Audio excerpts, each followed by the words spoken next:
तो पे आज भिडियो संपूर्ण भाव में +3 6 सेमिस्टर ऑडियंस पे गोटे गुरुत्वपूर्ण वीडियो कोर पेपर 30 रही कोर पेपर 30 यूनिट 3 कौन अच्छी तुम पश्चिम आफ्रिकार ओडिया ढेंकी जो तुम भ्रमण कहानी अच्छी आम संपूर्ण भाव में आलोचना करवा। प्रोफेसर भुवनेश्वर बेहेरा जो लिखिं अर्थ कौन पश्चिम आफ्रिकार ओडिया ढेंकी तो ये ढेंकी क्या कहला पिला मन में अनेक सारा प्रश्न आसे पश्चिम आफ्रिकार ओडिया ढेंकीर अर्थ ढेकीर अर्थ कौन तो पे ढेंकीर कार्य कौन ढेकीर कार्य हूँ सब कुटिया चाउल को कुटिकी चून करवा ये ढेंकीर काम हूँ जहाँ मिले ही से कुटब ढेंकी आम घरे था कि स्वर्ग था कार कार्य सी सर्वदा कुटब से गुड़ा केवे छाड़ी पार ना आज भिडियो माध्यम आम संपूर्ण तुम टेक्स्ट बुक रू पढ़ा कहीं जो तुम गाइड गुड़िक कि अन्य जो आम पढ़ा ताहले तुम एग्जाम जो एग्जाम रे तुम जहाँ भी क्वेश्चन आसे सब तुम टेक्स्ट बुक रू आसे है तो याडू साइड क्वेश्चन आसोनी तेणुक आम डायरेक्ट तुम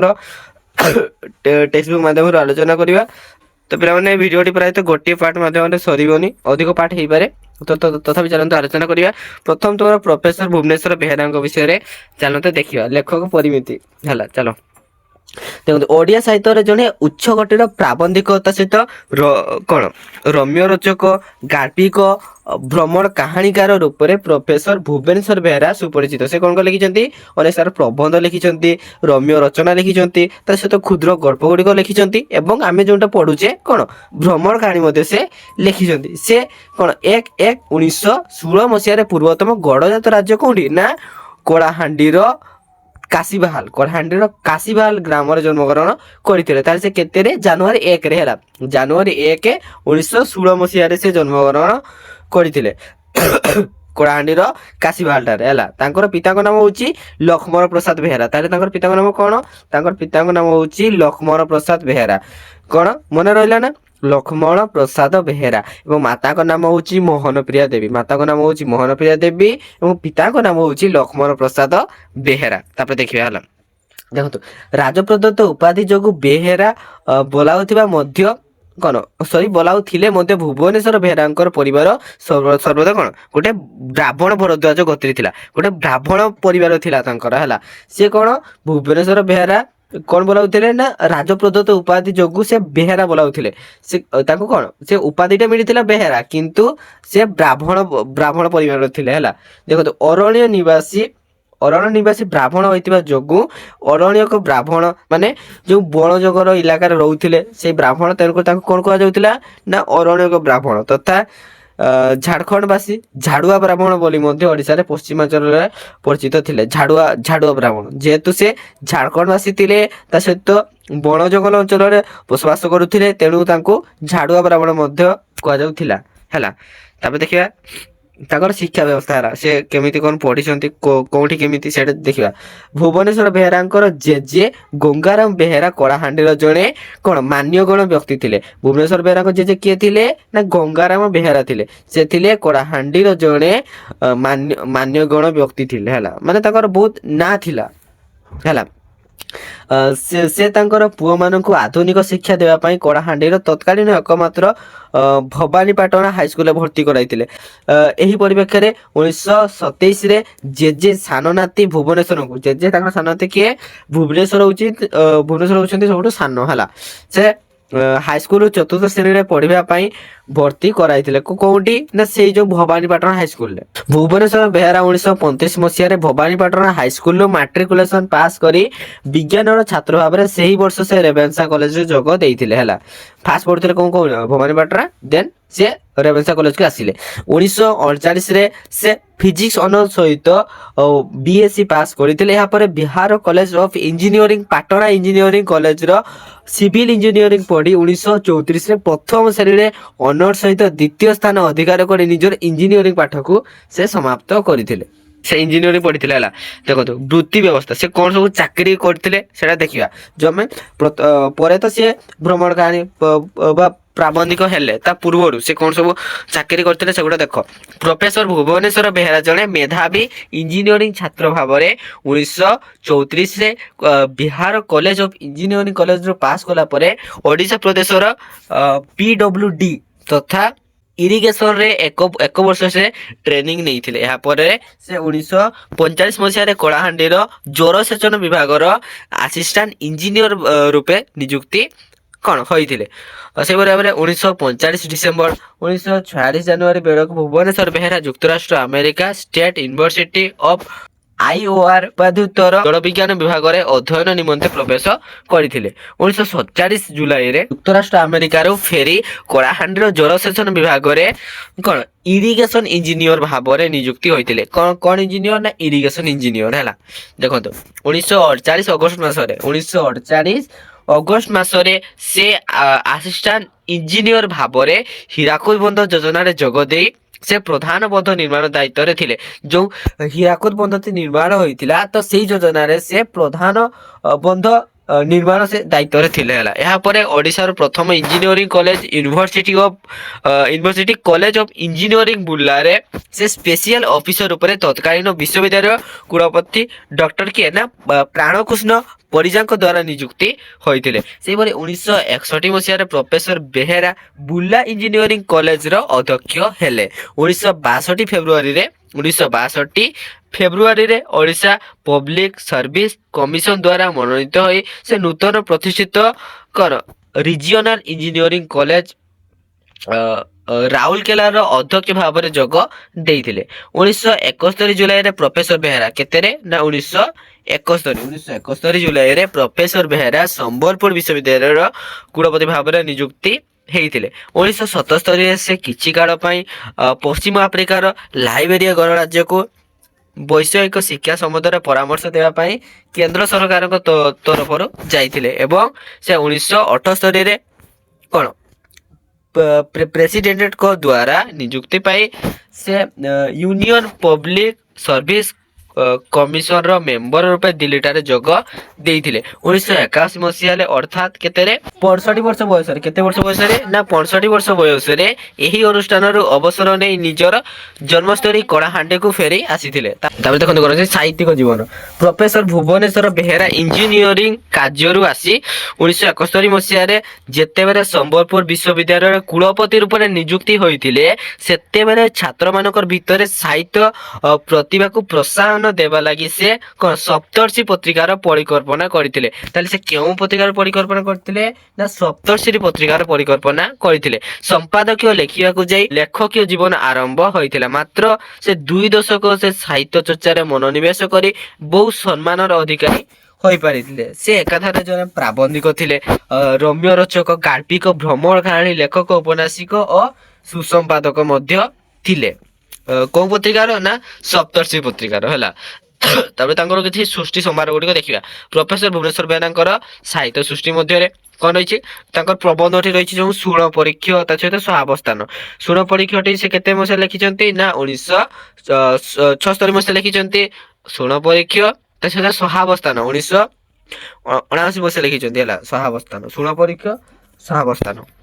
ତାପରେ ତାଙ୍କର ଗଳ୍ପ ସଂଗଠନ କଣ କଥା ଓ ଲତା ତା ସହିତ ଫରଫର ଉଡେ 1980 ମସିହା, ଅନସାରୀ ଚାଚା 1985 ମସିହା, କହମନ୍ତ୍ରୀ ଗୋଟେ ଯୋଉଟା କି 1991 ପ୍ରଭୃତି। ତା ସହିତ ଭ୍ରମଣ କାହାଣୀ ଲେଖିଛନ୍ତି ସେ ପଶ୍ଚିମ ଆଫ୍ରିକାରେ ଓଡ଼ିଆ ଢିଙ୍କି। ସେ ଯେହେତୁ ପଶ୍ଚିମ ଆଫ୍ରିକା ଯାଇଥିଲେ ତ ସେଠି ତାଙ୍କର ଗୋଟେ ଭ୍ରମଣ କାହାଣୀଟି ଲେଖିଥିଲେ ସେଟା ହଉଛି ପଶ୍ଚିମ ଆଫ୍ରିକାରେ ଓଡ଼ିଆ ଢିଙ୍କି। ସେଟା କେତେ ମସିହାରେ ପ୍ରକାଶ ପାଇଥିଲା ନା 1979 ମସିହାରେ ପ୍ରକାଶ ପାଇଥିଲା ହେଲା। ତାପରେ ଦେଖିବା ଉପନ୍ୟାସ ହେଲା। ଉପନ୍ୟାସ କଣ ନା ଗାଁର ଡାକ 1993 ମସିହା। ତାପରେ ଦେଖନ୍ତୁ ଶୁଣ ପରୀକ୍ଷା ବିଷୟରେ ଆମେ ପରେ କେତେବେଳେ ଆଲୋଚନା କରିଦେବା। ଡାଇରେକ୍ଟ ଆମେ ଚାଲ ବିଷୟବସ୍ତୁକୁ ଯିବା। ପିଲାମାନେ ଆମେ ତମର ବିଷୟବସ୍ତୁକୁ ଯିବା ହେଲା। ଫାଷ୍ଟ ଦେଖିବା କେତୋଟି ପରିଚ୍ଛେଦ ଅଛି ନା ଟୋଟାଲ ତମର 7ଟି ପରିଚ୍ଛେଦ ଅଛି। ଫାଷ୍ଟ କଣ ପଢିବା ନା ସେ ଯୋଉ ପଶ୍ଚିମ ଓଡିଶା ଯାଇଥିଲେ ତ ଫାଷ୍ଟ ତାଙ୍କର କୋଉଠି ଯାତ୍ରା କରୁଥିଲେ ନା କାୟର ହେଲା। ଯାତ୍ରାର ପ୍ରଥମ ପାଦ କାୟର ଆମେ ପ୍ରଥମ ପଢିବା। ଦେନ୍ କାୟରରୁ ଆକ୍ରା, ଦେନ୍ ଲାଇବେରିଆରେ ମୋର ପ୍ରଥମ ସନ୍ଧ୍ୟା, ତା ସହିତ ମୋର ବିହାରରେ ଏକ ବିଚିତ୍ର କାର୍ଯ୍ୟକ୍ରମ, ମୋର ବିହାରରେ ମୋର ଏକ ପଦଯାତ୍ରା, ଲାଇବେରିଆ ଗଣରାଜ୍ୟ ଭିତରେ ଯେତେ ସେ ପ୍ରବେଶ କଲେ ସେତେବେଳକାର କଥା, ତ ସେ ଯାତ୍ରାର ଶେଷ ପର୍ଯ୍ୟାୟ। ଇତ୍ୟାଦି ତୁମର 7ଟି ପର୍ଯ୍ୟାୟ ଅଛି। ତ ସେଇ 7ଟି ପର୍ଯ୍ୟାୟକୁ ଆମେ ଆଲୋଚନା କରିବା ହେଲା। ଗୋଟେ ଭିଡିଓ ମାଧ୍ୟମରେ ପ୍ରାୟତଃ ହେଇପାରିବନି, ତା ପାଇଁ ଆମେ କିଛି ପାର୍ଟ ୱାଇଜ ଭିଡିଓ ଆଣିବା ଯାହାଫଳରେ କି ଟିକେ ଟିକେ କରି ପଢିବା। ଦେଖନ୍ତୁ ଯାତ୍ରାର ପ୍ରଥମ ପାଦ କାୟର। ଢେଙ୍କି କୁଆଡେ ସ୍ୱର୍ଗକୁ ଗଲେ ବି ଢେଙ୍କି କୁଆଡେ ସ୍ୱର୍ଗକୁ ଗଲେ ବି ଧାନ କୁଟେ। ଢେଙ୍କି କେବେ ତାର କାର୍ଯ୍ୟ କରିବା ଛାଡିବ କି? ଢେଙ୍କି ଯଦି ସ୍ୱର୍ଗରେ ଯିବ ସିଏ କଣ ଆଉ ରୋଷେଇ କରିବ ନା କିସ କରିବ? ତ ସେ ଅଲଗା କିଛି କାମ କରିପାରିବନି, ସେ ଖାଲି ଧାନ କୁଟିବ। ଦେନ୍ ଯେଉଁ ଭଦ୍ର ଲୋକମାନେ ସ୍ୱର୍ଗକୁ ଯାଇ ଢେଙ୍କି କ୍ରିୟାକଳାପ ସବୁ ସ୍ୱଚକ୍ଷୁରେ ଦେଖି ଆସିଛନ୍ତି, ସେମାନେ ଅବଶ୍ୟ ଏ କଥାରେ ସତ୍ୟ ସତ୍ୟ ଜାଣିଥିବେ। ଭୁବନେଶ୍ୱର ବେହେରା ସେ ତ ଯାଇନାହାନ୍ତି ସ୍ୱର୍ଗକୁ, ତ ସେ ଜାଣିନାହାନ୍ତି ଢେଙ୍କିଟି ସ୍ୱର୍ଗରେ ଧାନ କୁଟେ କି କଣ କୁଟେ। କିନ୍ତୁ ସେ କୋଉଠିକି ଯାଇଥିଲେ? ପଶ୍ଚିମ ଆଫ୍ରିକା ଯାଇଥିଲେ। ସେ ସେଟା ଜାଣିଛନ୍ତି ଯେ ପଶ୍ଚିମ ଆଫ୍ରିକାରେ ଢେଙ୍କି ସେଠି ମଧ୍ୟ ଧାନ କୁଟେ ହେଲା। ମୁଁ ଯେହେତୁ ଏଯାବତ ସ୍ୱର୍ଗକୁ ଯାଇନି, ସେ ସମ୍ବନ୍ଧରେ ଏବେ କିଛି ବି ବ୍ୟକ୍ତିଗତ ମତାମତ ଦେଇପାରୁନି। ଶିକ୍ଷକ ମାନଙ୍କ ସମ୍ବନ୍ଧରେ କଟୁକ୍ତି ଶୁଣାଇବାକୁ ସଦା ଆଗ୍ରହୀ କେତେ ନିନ୍ଦୁକ କହନ୍ତି ଯେ ଏହି ଶିକ୍ଷକ ମାନେ ଯେଉଁଠିକି ଯାଆନ୍ତି, ବେଳ ହେଉ କି ଅବେଳ ହେଉ, ଶ୍ରୋତାଙ୍କର ଆଗ୍ରହ ଥାଉ ବା ନଥାଉ, ଶିକ୍ଷାଦାନ ଆରମ୍ଭ କରିଦିଅନ୍ତି ଆଉ କ୍ରମାଗତ ବକର ବକର ହୁଅନ୍ତି। ତାହେଲେ କଣ କେଉଁମାନେ କୁହନ୍ତି?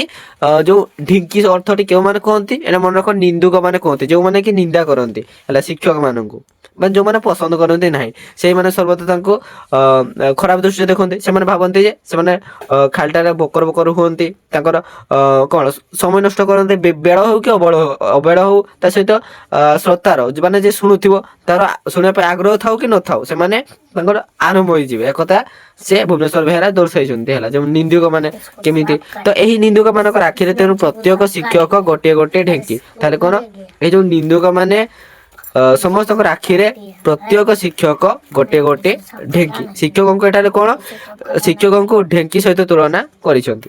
ଏପରି ଢେଙ୍କି ସ୍ୱର୍ଗକୁ ଗଲେ ମଧ୍ୟ କଣ କରିବେ? ସେ କଥା ନିଶ୍ଚିତ ଭାବରେ କହି ନ ପାରିଲେ ମଧ୍ୟ ବିନା ଦ୍ୱିଧାରେ କହିବି ଯେ ଢେଙ୍କି ଆଫ୍ରିକାକୁ ଗଲେ ବି ଧାନ କୁଟେ।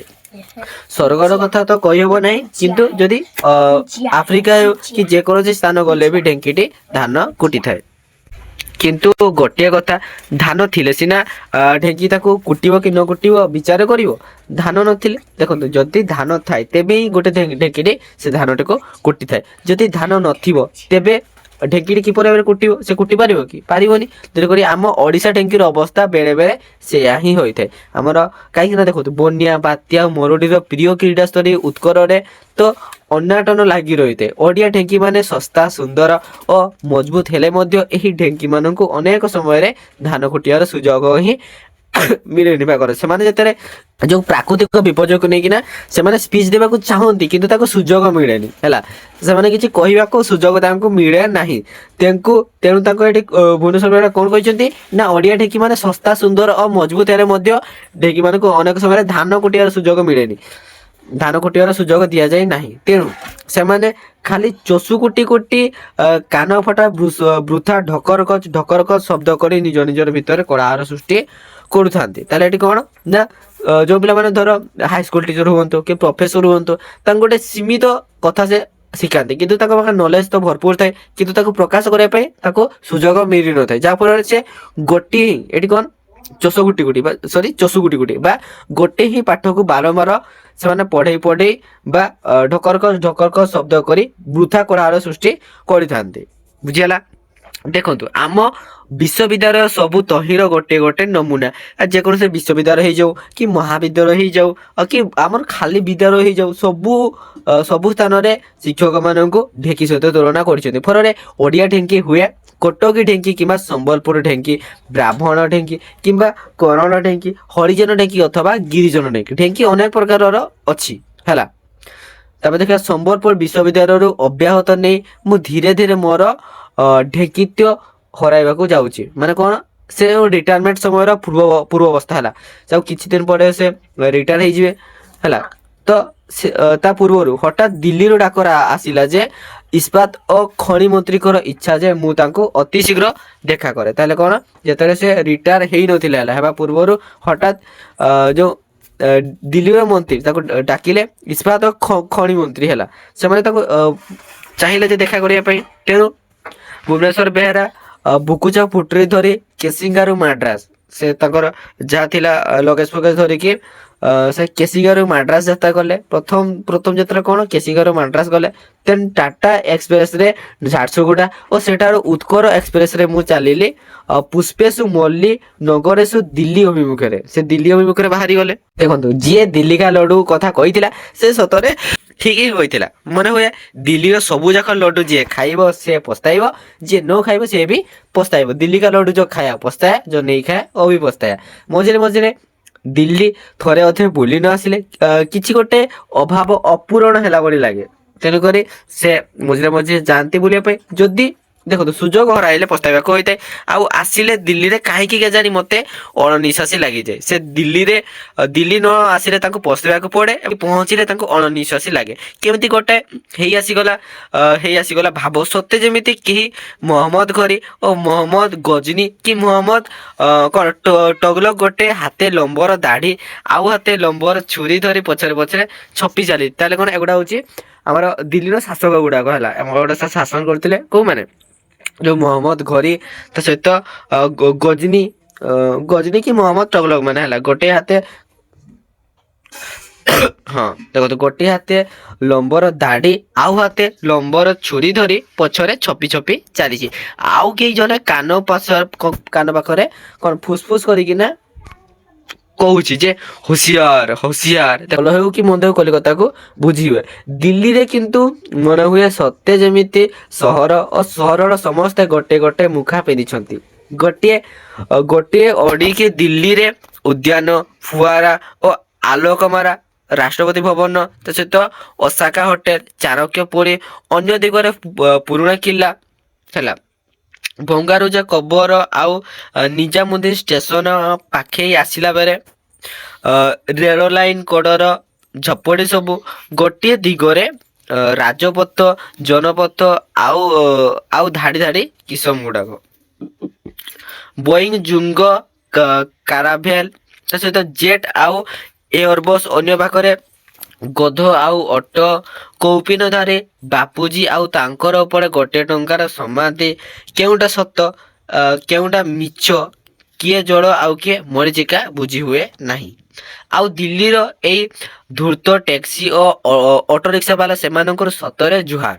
ଯୋଉ ଦିଲ୍ଲୀରେ ଟ୍ୟାକ୍ସି କି ଅଟୋ ବାଲା ମାନେ ଅଛନ୍ତି, ସେମାନେ ଠକି ଦିଅନ୍ତି। ପାଖ ରାସ୍ତାକୁ ସେମାନେ ଇଆଡେ ସିଆଡେ ବୁଲି ବୁଲି ବୁଲି ବୁଲି ସେମାନେ ଯେହେତୁ ସେ କିଲୋମିଟର ହିସାବରେ ଟଙ୍କା ନିଅନ୍ତି ନା, ତେଣୁକରି ଅଧିକ କିଲୋମିଟର କରନ୍ତି, ତାପରେ ସେ ଟଙ୍କା ନିଅନ୍ତି। 2 ମାଇଲ ବାଟକୁ 6 ମାଇଲ କରି ଭଡାକୁ 3 ଗୁଣ କରି ଛାଡିଥିବେ। ତମେ ମିଟରକୁ ଚାହିଁଥାଅ। ଥରକର ଘଟଣା ସେ କହୁଛନ୍ତି ହେଲା, ମୁଁ ଓଡ଼ିଶା ଭବନରେ ପହଞ୍ଚିଲା ପରେ ଜାଣିଲି ପ୍ରାୟ ତୀର ଧାରଣ ପାଇଁ ସ୍ଥାନ ନାହିଁ। ଏକା ସାଙ୍ଗରେ ଗଭର୍ଣ୍ଣର, ମୁଖ୍ୟମନ୍ତ୍ରୀ, ଅନ୍ୟ କେତେ ମନ୍ତ୍ରୀ, ଚିଫ ସେକ୍ରେଟାରୀ ଆଉ ଅନ୍ୟମାନେ ସେଠାରେ ପହଞ୍ଚି ଯାଇଛନ୍ତି। ମ୍ୟାନେଜର ଦୁଃଖ କରି ଅବସ୍ଥା ବୁଝାଇ ଦେଲେ ଯେ ରାତି ପ୍ରାୟ 10ଟା ହୋଇ ଆସିଲାଣି, ହୋଟେଲ ସବୁ କାହିଁ କେତେ ଦୂରରେ। ମ୍ୟାନେଜର କହିଲେ ଯେ ସବୁ ଜାଣନ୍ତି ବିଶ୍ୱ ଯୁବ କେନ୍ଦ୍ରରେ କୋଠରୀ ଖାଲି ଅଛି, ତା ସହିତ ରେଟ୍ ଅବଶ୍ୟ ଟିକିଏ ବେଶୀ କିନ୍ତୁ ପାଖରେ। କାଲି ପୁଣି ଦରକାର ହେଲେ ଅନ୍ୟ କେଉଁଠି ଦେଖିବା। ଟ୍ୟାକ୍ସି ବାଲାକୁ ମୁଁ ଭଡା ଦେଇ ସାରିଥିଲି, ବକ୍ସିସ ମଧ୍ୟ। ସେ କିନ୍ତୁ ଯାଇ ନଥିଲା। ସେ ମତେ ବିଶ୍ୱ ଯୁବ କେନ୍ଦ୍ରକୁ ନେଇଯାଇ ପାରିବ କି ବୋଲି ପଚାରିଲି, ଆଉ ସେ ଜବାବ ଦେଲା କି क्यों नहीं जी, आपका ही गाड़ी। କହିଲି ଟିକେ ଶୀଘ୍ର। ସେ କହିଲା ହଁ ତୁରନ୍ତ ଫଟାଫଟ। ଆରେ ଦେଖନ୍ତୁ, ସେ ଟିକେ ମାନେ ଇମ୍ପ୍ରେସ କରିବା ପାଇଁ ସେ ଏମିତି କହିଲା ହେଲା। ହଁ ହଁ आपका ही गाड़ी क्यों नहीं, ସେମିତି କହିଲା। ତାପରେ ଦେଖିବା, ଦେଖନ୍ତୁ ଓଡିଶା ଭବନରୁ ଗାଡି ଛୁଟାଇ ନେଲା ତାମିଲନାଡୁ ଭବନ ଆଡକୁ। ତାମିଲନାଡୁ ଭବନ ଆଡକୁ ଗଲା। Then Kemal Ataturk road, race course road, ତା ସହିତ King George avenue, Krishna Menon Marg, ତା ସହିତ ଡାଲହାଉସି ସାଉଥ ଏଭେନ୍ୟୁ 3 ମୂର୍ତ୍ତି। ଆଉ ଗାଡି ପହଞ୍ଚିଲା ଗୋଟେ ସୁନ୍ଦର କୋଠା ସାମ୍ନାରେ। ଟ୍ୟାକ୍ସି ବାଲା କହିଲା ଆଜ୍ଞା ସାହେବ ଆପକା ବିଶ୍ୱ ଯୁବ କେନ୍ଦ୍ର। ରାତି ପ୍ରାୟ ହେଇଥିଲା 10ଟା ବାଜି ସାରିଥିଲା ହେଲା। ଟ୍ୟାକ୍ସି ବାଲାକୁ ଟିକେ ଅପେକ୍ଷା କରିବାକୁ କହି କୋଠରୀ ଖାଲି ଅଛି ନା ନାହିଁ ସେ ଯାଇକି ବୁଝି ଆସିଲି। ସିଙ୍ଗଲ ବେଡର କୋଠରୀଟିଏ ମିଳିଗଲା। ଟଙ୍କା ଦେଲା ବେଳେ ଟ୍ୟାକ୍ସି ବାଲାକୁ କହିଲି ଯେ ବଡି ମେହରବାନୀ, ମିଟର ଦେଖାଉଥିବା ଟଙ୍କା ଉପରେ ସୁଟକେସ ପାଇଁ ଆଉ ଟଙ୍କାଟିଏ ବେଶୀ ମାଗି ସେ ଉତ୍ତର ଦେଲା ଯେ कोई बात नहीं जी। ସକାଳେ କୋଠାରୁ ବାହାରକୁ ଯାଉଥିବା ବେଳେ ଆସିଲି। ରୋଡର ଅନ୍ୟ ପାଖରେ ସାମାନ୍ୟ କିଛି ଦୂରରେ ଗୋଟେ ପରିଚିତ କୋଠା ଦେଖିଲା ପରି ମନେ ହେଲା। ପଚାରି ଜାଣିଲି ଯେ ସେ କୋଠାଟି ଉତ୍ତରପ୍ରଦେଶ ଭବନ। ଠିକ ତାକୁ ଲାଗି କରି ହିଁ ଆମର ଓଡିଶା ଭବନ। ହେ ଭଗବାନ, ଓଡିଶା ଭବନରୁ ଏଇ ବିଶ୍ୱ ଯୁବ କେନ୍ଦ୍ର ଅଧଫଲଙ୍ଗ ବି ହେବନି। ବା କଣ ଯୋଉ ଆମେ କିଲୋମିଟର କହୁ ଅଧ କିଲୋମିଟର ବି ହେବନି। ମୁଁ ମୋର ଛୋଟ ସୁଟକେସ୍ ଟାକୁ ହାତରେ ଧରି ସୁନ୍ଦର ଚାଲି ଆସି ପାରିଥାନ୍ତି। ଆଉ ଟ୍ୟାକ୍ସି ବାଲା କାହିଁ କୁଆଡେ ଘୁରେଇ ଆଣିଲା। ପୁଣି ସୁଟକେସ୍ ପାଇଁ ବଳକା ଟଙ୍କାଟିଏ ନେଇ କହିଲା କି କୋଇ ବାତ ନାହିଁ। ହେଲା କେମିତି ତାଙ୍କ ଉଲ୍ଲୁ ବନେଇଲା ସେଇଟା ଦେଖ, ଯୋଉ ଦିଲ୍ଲୀରେ ଟ୍ୟାକ୍ସି ବାଲାଟା ତାଙ୍କୁ ହେଲା। ତ ଦେଖିବା ଦିଲ୍ଲୀ IIT ରେ ରାଉରକେଲା ଇଞ୍ଜିନିୟରିଂ କଲେଜର ମୋର କେତେ ଜଣ ପୁରୁଣା ଛାତ୍ର ସ୍ନାତକୋତ୍ତର ଶିକ୍ଷା ନେଉଥିଲେ ବା କଣ PG କରୁଥିଲେ। ହେଲା ଆମେ ସମସ୍ତେ ମିଶି ଦିନେ ରାତିରେ ଏକାଠି ଖାଉଥିଲୁ। କଥା ସ୍ୱରରେ ସେମାନଙ୍କୁ ମୋର ଏକ ଅନୁଭୂତି କଥା କହିଥିଲି। ହେଲା ସେ ଭିତରୁ ଜଣେ କହିଲା, ସାର୍ ଏମାନେ ନୂଆ ଲୋକ ବୋଲି ଜାଣିଲେ ଏମିତି ହିଁ କରନ୍ତି। ଆମେ ଏଠାକାର ସବୁ ଜାଣିଗଲୁଣି। ହେଲା ଆମକୁ ଏମାନେ କେବେ ବି ଠକି ପାରିବେନି। କେତେ ମାସ ଗଲା ପରେ ମୁଁ ଆଉ ଥରେ ଦିଲ୍ଲୀ ଆସିଲି। ଦିଲ୍ଲୀ ଇଞ୍ଜିନିୟରିଂ କଲେଜରେ ଗୋଟିଏ ନିମନ୍ତ୍ରଣ ରକ୍ଷା କରି ସେମାନେ ତାଙ୍କର ଅତିଥି ଭବନରେ ମୋ ପାଇଁ ଖାଇବା ପିଇବାର ବନ୍ଦୋବସ୍ତ କରିଛନ୍ତି ବୋଲି ଖବର ଦେଇଥିଲେ। ମୁଁ ଏଥର ଯେତେବେଳେ ଦିଲ୍ଲୀ ରେଳ ଷ୍ଟେସନରେ ଓହ୍ଲାଇ ମୋର ସେଇ ପୁରୁଣା ଛାତ୍ରମାନଙ୍କୁ ଷ୍ଟେସନରେ ଦେଖିଲି ବହୁତ ଖୁସି ହେଲି। ମୁଁ ଦିଲ୍ଲୀ ଆସିଥିବାର ଖବର ପାଇ ସେମାନେ ମତେ ଦେଖା କରିବାକୁ ଷ୍ଟେସନ ଆସିଥିଲେ। ସେମାନେ ଠିକ କଲେ ଯେ ସମସ୍ତେ ମୋ ସାଙ୍ଗରେ ଦିଲ୍ଲୀ ଇଞ୍ଜିନିୟରିଂ କଲେଜକୁ ଯିବେ ଓ ମତେ ସେଠାରେ କଣ ଅତିଥି ଭବନରେ ଛାଡିଦେଲା ପରେ ବସରେ IIT ଫେରିବେ। ଟ୍ୟାକ୍ସିରେ ଚଢିଲା ବେଳେ ଜଣେ ଛାତ୍ର ଟ୍ୟାକ୍ସି ଡ୍ରାଇଭରକୁ କହିଲା, Delhi engineering college Kashmir gate, ସେମିତି କହିଲା। ତ ଦେଖନ୍ତୁ ଟ୍ୟାକ୍ସି ଚାଲିଲା। ଆମେ ଇଆଡୁ ସିଆଡୁ କେତେ କଥା ଗପ କରି ଚାଲିଥାଉ। ଗୁଡାଏ ବାଟ ଗଲାଣି, ମିଟର 8 ଟଙ୍କା ଦେଖାଉଛି। ମୁଁ କହିଲି ଯେ ଗାଡି ଟିକେ ଅଟକାଇ ପଚାରି ଦିଅନ୍ତିନି ଆମେ ଠିକ ବାଟରେ ଯାଉଛୁ ନା ନାଇଁ। ସେମାନେ ହସିଲେ, କହିଲେ ନାଇଁ ସାର୍ ଆପଣଙ୍କୁ ସେଥିର ଟ୍ୟାକ୍ସି ବାଲା ଠକିଲା ବୋଲି ଏମାନେ ଆମକୁ କଣ ଠକି ଦେବେ? ଆମେ ପୁରାପୁରି ଦିଲ୍ଲୀ ବାଲା ପରା। ଦେଖନ୍ତୁ ମୁଁ ଭାବିଲି ହଁ ସତ କଥା ତ। ପୁଣି ଗପ ଚାଲିଲା। ମିଟର ଯେତେବେଳେ 11 ଟଙ୍କା ଦେଖାଇଲା ମୁଁ କହିଲି ବାଟ କଥା କାହାକୁ ପଚାରିଦେଲେ କ୍ଷତି କଣ? ଏଗୁଡା ଭୟଙ୍କର ଠକ, କାରେ ଘୁରେଇ ନେଉଥିବେ। ଗାଡି ଅଟକାଇ ଯେତେବେଳେ ପାଖର କେତେ ଜଣଙ୍କୁ ପଚରା ଗଲା ସେମାନେ ଆଶ୍ଚର୍ଯ୍ୟ ହୋଇ ଚାହିଁଲେ, କହିଲେ ଇଞ୍ଜିନିୟରିଂ କଲେଜ ଯାଇ ତ କାଶ୍ମୀର ଗେଟ୍ ପାଖରେ, ଆପଣ ଏଇ ନୁରଜାହାର ରୋଡ ଦେଇ ଯାଉଛନ୍ତି କାହିଁକି? ଗୁଡାଏ ବାଟ ଅଯଥା ବୁଲିବେ। ପିଲାମାନେ ଉତ୍ତ୍ୟକ୍ତ ହୋଇ ଯାଇଥିଲେ। ତା ସହିତ ଟ୍ୟାକ୍ସି ବାଲା ସେମାନଙ୍କୁ କହୁଥିଲା ଯେ आपने तो नूरजहान रोड बोला। IIT ର ଛାତ୍ର ବୋଲି ଜାଣି ସେଇ ଲୋକମାନେ ଟ୍ୟାକ୍ସି ବାଲାକୁ ଧମକାଇ ଶେଷରେ ନିଷ୍ପତ୍ତି କରିଦେଲେ ଯେ ଇଞ୍ଜିନିୟରିଂ କଲେଜକୁ ପହଞ୍ଚାଇ ଦେଲା ପରେ ମିଟର ରିଡିଂରୁ 3 ଟଙ୍କା କମ ଦିଆଯିବ। ହେଲା ତାପରେ ଦେଖିବା ଗାଡିଟି ଆଉ ଥରେ ଚାଲିଲା ବେଳେ ମୁଁ ହସିକରି କହିଲି ଯେ ଆଏ ଗୋଟେ ଦିଲ୍ଲୀ ବାଲେ। ସେମାନେ ସମସ୍ତେ ହସି ହସି ଜବାବ ଦେଲେ, ସତରେ ସାର୍ ଏଗୁଡାକ ମହାଠକ। ତଥାପି ଦିଲ୍ଲୀ ବାଲାଙ୍କୁ ଭଲ ନ ପାଇ ରହି ହୁଏନି। ଆଖପାଖ ଅଞ୍ଚଳର ଲୋକେ ପଞ୍ଜାବ, ହରିୟାଣା, ପଶ୍ଚିମ ଉତ୍ତରପ୍ରଦେଶ, ମଧ୍ୟପ୍ରଦେଶ, ରାଜସ୍ଥାନ କିମ୍ବା ଯେକୌଣସି ଅଞ୍ଚଳର ହୁଅନ୍ତୁ ନା କାହିଁକି ଭାରତୀୟ ଜାତିର ପ୍ରତିନିଧିତ୍ୱ କରିବା ପାଇଁ ବେଶ ଉପଯୁକ୍ତ। ସୁନ୍ଦର ଚେହେରା, ସୁସ୍ଥ ସବଳ ଓ ସାହସୀ, କର୍ମଠ, ବୁଦ୍ଧିମାନ ଓ ଧୂର୍ତ୍ତ। ସାଧାରଣ ଭାବରେ ଏମାନଙ୍କର ମନୋବୃତ୍ତି ଖେରୱାଡ ଭାବରେ ହିଁ ପରିଚୟ ହୁଏ। ହୀରାକୁଦ ବନ୍ଧ ଯୋଜନାରେ କାମ କଲାବେଳେ ମୁଁ ଏମାନଙ୍କୁ ଅତି ନିକଟରୁ ଦେଖିବାର ସୁଯୋଗ ପାଇଥିଲି। ଏମାନେ ଅତି ଆଧୁନିକ ଜଣା ପଡୁଥିଲେ ମଧ୍ୟ ନିଜର ବାପା ମାଙ୍କୁ ଯେପରି ଭକ୍ତି କରନ୍ତି, ନିଜର ଜାତୀୟ ଐତିହ୍ୟ ତଥା କୌଳିକ ପରମ୍ପରାକୁ ସେମାନେ ଶ୍ରଦ୍ଧା କରନ୍ତି। ଭାଇ ଭଉଣୀଙ୍କର ମଧ୍ୟରେ ପରସ୍ପର ପ୍ରତି ସ୍ନେହ ଖୁବ ବେଶୀ। ସେ ଗୁରୁଦ୍ୱାରରେ ହେଉ, ତୁଳସୀ ରାମାୟଣ ପାଠ ବେଳେ, କେଉଁ ଗଛ ତଳେ, କାହା ଘରେ ଅଥବା କେଉଁ ମନ୍ଦିର ପ୍ରାଙ୍ଗଣରେ ହେଉ ଅଥବା ସାଧୁ ସନ୍ତମାନଙ୍କ ନିକଟରେ ହେଉ ଏମାନଙ୍କର ବେଶ ପରିଚୟ ମିଳିଥାଏ। ଭାରତୀୟ ସୈନ୍ୟବାହିନୀରେ ଜୀବନ ଯାତ୍ରା ଉଣା ଅଧିକେ ଏମାନଙ୍କର ପ୍ରତ୍ୟେକ ପରିବାରର ଜୀବନ ଧାରଣ ପ୍ରଣାଳୀକୁ ପ୍ରଭାବିତ କରିଛି। ତେଣୁ ଉପରେ ଏମାନେ ବେଳେ ବେଳେ ଅଣ ଭାରତୀୟ ପରି ଜଣାଯାଉଥିଲେ ମଧ୍ୟ ଭିତରେ ସ୍ୱଚ୍ଛ ଭାରତୀୟ। ଆଜିର ଯୁଗରେ ପୃଥିବୀର ଅନ୍ୟ ରାଷ୍ଟ୍ରର ଅଧିବାସୀଙ୍କ ସହିତ ଯୋଡ଼ ଦେବା ପାଇଁ ଭାରତର ଉପଯୁକ୍ତ ଦାୟାଦ ଅଟନ୍ତି। ଓଡିଶା ଭବନରେ ଯେତେବେଳେ ପହଞ୍ଚିଲି, ପାଖ ଉତ୍ତର ପ୍ରଦେଶ ଭବନରେ କଣ ସବୁ ଦାବି ପୂରଣ କରିବା ପାଇଁ ଆଗରା ଦିଆ ଚାଲିଥାଏ। ଜଣେ କେହି ନେତା ମାଇକ ଧରି ଚିତ୍କାର କରୁଥାନ୍ତି, ହମାରେ ମାଗ ଚିରନ ସିଂ। ଅନ୍ୟମାନେ ଏକା ସାଙ୍ଗରେ ରଡୁଥାନ୍ତି, କଣ ପୂରଣ କର। ଇସ୍ପାତ ଖଣି ମନ୍ତ୍ରଣାଳୟ ଉଦ୍ୟୋଗ ଭବନକୁ ଯାଇ ମନ୍ତ୍ରୀ ମହୋଦୟକୁ ଦେଖା କଲି। ଯୋଉ ତାଙ୍କୁ ଡାକିଥିଲେ ସେ କହିଲେ ଯେ ବୈଷୟିକ ଶିକ୍ଷା ସମ୍ବନ୍ଧରେ କିଛି ପରାମର୍ଶ ଦେବା ପାଇଁ ପଶ୍ଚିମ ଆଫ୍ରିକା ସ୍ଥିତ ଲାଇବେରିଆ ଗଣରାଜ୍ୟ ଭାରତ ସରକାରଙ୍କୁ ଅନୁରୋଧ କରିଛି। ତେଣୁ ଅତି ଶୀଘ୍ର ଏଠାରୁ ଜଣେ କଣ ବିଶେଷଜ୍ଞ ସେଠାକୁ ଯିବା କଥା। ଇଞ୍ଜିନିୟରିଂ କନଷ୍ଟ୍ରକ୍ସନ ଇଞ୍ଜିନିୟରିଂ କଲେଜ ପ୍ରତିଷ୍ଠା ତଥା ଜଣେ ପୂର୍ବତନ କୁଳପତି ଭାବରେ ବିଶ୍ୱବିଦ୍ୟାଳୟ ସ୍ତରୀୟ ଶିକ୍ଷା ସମ୍ବନ୍ଧରେ ଅଭିଜ୍ଞତା ଥିବା ଦୃଷ୍ଟିରୁ ସେ ଶିକ୍ଷାମନ୍ତ୍ରୀ ଚାହାନ୍ତି ଯେ ମୁଁ ସେ ଦେଶକୁ ଯାଏ। ଆଫ୍ରିକାର ନାଁ ଶୁଣିଲେ ଦେହ ଶୀତେଇ ଉଠେ। ଏ ଯୁଗରେ ମଧ୍ୟ ଦାନ୍ତରେ କାନ ଛିଣ୍ଡାଇ ଲୁବୁମାଙ୍କୁ ତାଙ୍କ ବିରୋଧୀ ଦଳ ଭୋକ ଉପାସରେ ତୀର ତୀର କରି ମାରି ପକାଉଥିଲେ। ସେ ମହାଦେଶରେ କେଉଁଠି ପ୍ରେସିଡେଣ୍ଟ ପ୍ରଧାନମନ୍ତ୍ରୀକୁ ବରଖାସ୍ତ କଲାଣି ତ ପ୍ରଧାନମନ୍ତ୍ରୀ ବରଖାସ୍ତ କଲେଣି ପ୍ରେସିଡେଣ୍ଟକୁ ଓ ସେ ଦୁହିଁଙ୍କର ବରଖାସ୍ତ କଲେଣି ମୁଖ୍ୟ